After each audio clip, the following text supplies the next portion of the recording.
Hello guys, welcome back. Now in this session we are going to learn about trigger condition. So before implementing the trigger condition, we have to understand that in what scenario we are going to use the trigger conditions. So guys, so far we have implemented the Excel uploader tool where we are pushing the Excel file inside the document library, and the moment it gets pushed, the Power Automate program gets executed and it is fetching the data from the Excel file and pushing into the SharePoint list. This is perfectly fine if we are pushing the right data to the document library in the Excel file.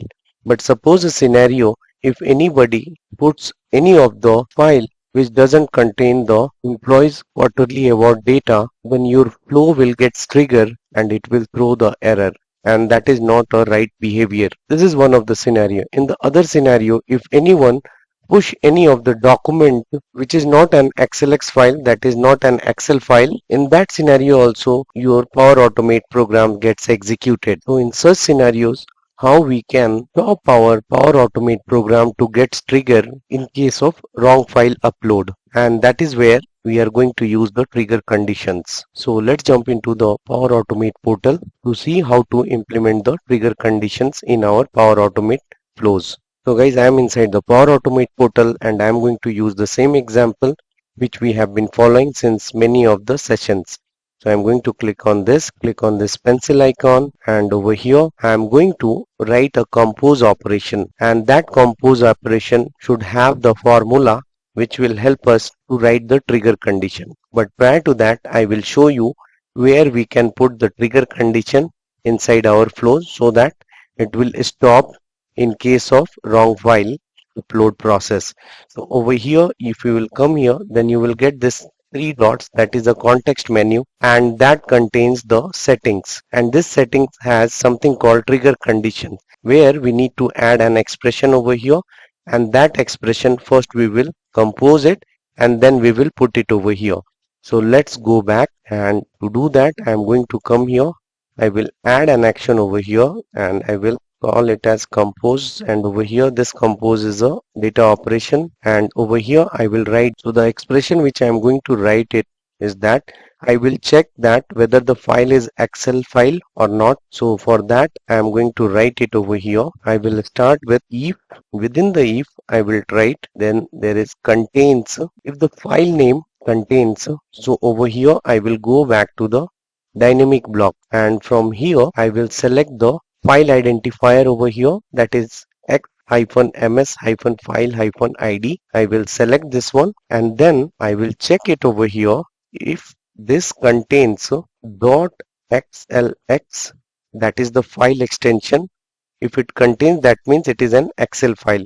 You can write multiple conditions. For the demo purpose, I am just keeping it as simple as this so that you will understand it. So over here I am checking that the file which is being uploaded, whether it is an Excel file or not, and then over here I am checking that if it is an Excel file, then I will come over here and I will put comma over here, and then I will write true. If it is an Excel file, then it is true. If it is not an Excel file, then it becomes false, and then I will close the if block. Now I am done with the expression over here. It look like we have done some mistake in the expression, so let me copy this thing inside our notepad to see it better. So let me copy this one and open a notepad over here, and I will come here and paste it, and over here you will see that this contains is closing over here, so that means this will go inside this one. That is the mistake we did, and this will go away, and remaining thing it look like okay. So copy this one, go back to the Power Automate, and over here I will come, delete this one, paste this one. Okay, now we are perfectly fine. So now let's test it, what it is returning, and then we will put this inside our trigger condition.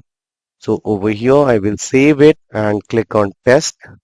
I will use the earlier execution. All are failed test case. Don't worry, this is because we have done the earlier example where we have tested the custom error logging feature.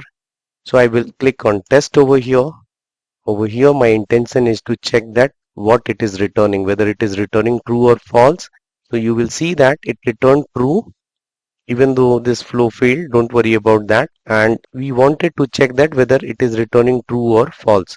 So now we will do the actual test, and before that I am going to put this formula inside the trigger condition. So I will copy this one and go back to the trigger over here, and within this I am going to click on this context menu, settings, and over here I will select add, and I will put a at the rate symbol and put the formula which we have written and click on done. So now we are done, and once it is being done I am going to remove this one. So let me delete this one because I don't need this, and over here I put it.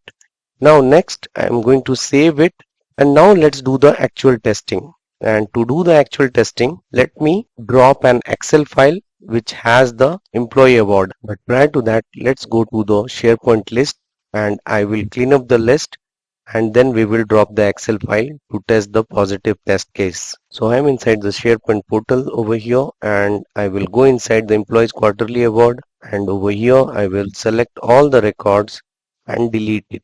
Once I will delete it, I will go back to the document library over here. I will come to the documents, and within the employees quarterly award I am going to remove every file which exists over here. Now I will drop another file which is a fresh file, and that is an XLX file, and that is what we are checking. So let's upload the file. I will come over here, click on files, and from this place I will go to the file over here. I will open this one. My file is inside this folder. I will select this one and click on open. So the behavior of the flow would be like this. It will check that whether it contains .xlx or not. If it contains xlx, then it will execute. The flow will get triggered and it will push the data to the SharePoint list. That is our behavior. Now, after this testing, we will do the negative testing where we can upload the doc file or say document file, Word file. Then we will check that whether it is executing or not. So in the positive case, it should execute and it will push the data to the SharePoint list. So let's wait for some time. So now let's verify that whether it executed or not. So how we will verify it? I will come over here and go to the run history, and you will see that it marked that succeeded 1 minute ago. So if you click on this, then you will find that it has successfully executed the flow, and that is what our behavior is. So over here you will see that, and this is what we are expecting. So now let's verify the SharePoint list whether it pushed the data or not. So over here I am inside the site content, and you can go inside the employees quarterly award, and then you will find that it has uploaded the data to the SharePoint list. So that is perfectly fine. Now let's do one thing. Let's upload any of the document which is not of type XLX. And my expectation is that the flow should not be triggered. For that, I'm going to generate a doc file over here. I will come over here, click on new Microsoft Word document, and over here I will specify testing negative case.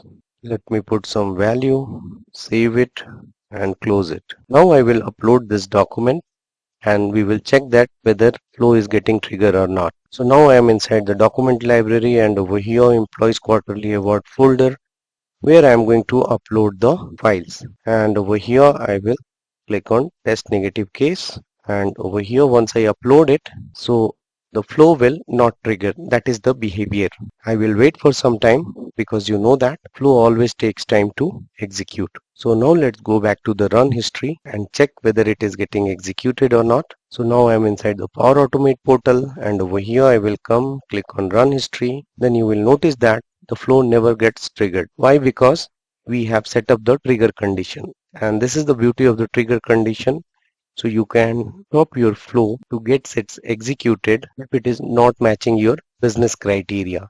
So this is very handy. So guys, this is what I wanted to demonstrate you in this session. In the next session, I am going to discuss with you the conditional control in the Power Automate. So on this note, I am stopping over here. See you in the next session. Till then, bye bye. Take care.